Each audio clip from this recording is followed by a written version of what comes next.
अस्सलाम वालेकुम। मोहम्मद सिद्दीकी मिठवार बाबा आला मौज़ू कलाम। तजली महीने जे चंड जी ख़बर आहे 101। तुंहिंजे हुस्न जे रहनाइन जी ख़बर ई कोन्हे 101। तजली महीने जे चंड जी ख़बर आहे 101।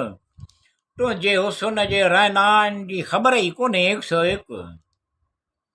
उन जे हुस्न सिटम जो छा चइजे, उन जे हुस्न सिटम जो छा चइजे।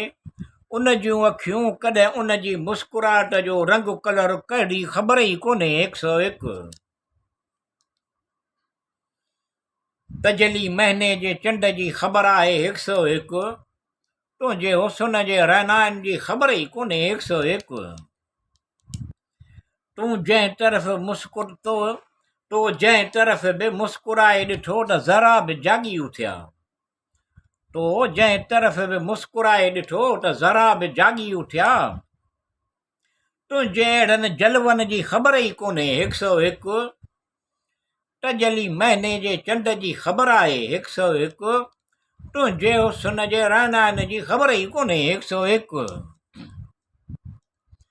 हिकु अंगड़ाईअ जे अचण सां अची वञे ॼण गुलशन में बहार।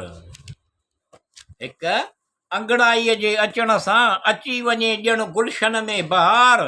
तुंहिंजे अहिड़नि अदाउनि जी ख़बर ई कोन्हे 101।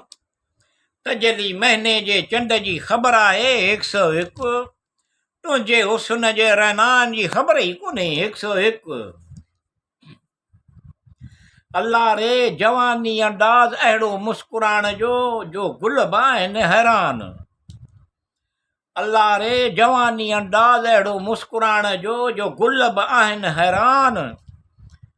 तोखे का अहिड़े कहिड़नि अदाउनि ते हैरानी बि थिए थी ख़बर ई कोन्हे 101। तजली महीने जे चंड जी ख़बर आहे 101। तुंहिंजे हुस्न जे रहनाइन जी ख़बर ई कोन्हे 101। तोखे त ॼण सभु कुझु पियो मिले, तुंहिंजूं ज़रूरतूं पूरियूं पियूं थियनि।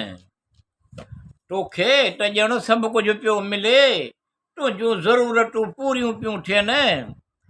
कीअं पियो लहे कीअं पियो उभिरे अटो कहिड़ो अघु आहे खंडु खीर ख़बर ई कोन्हे 101। तजली महीने जे चंड जी ख़बर आहे 101। तुंहिंजे हुस्न जे रहनाइन जी ख़बर ई कोन्हे 101।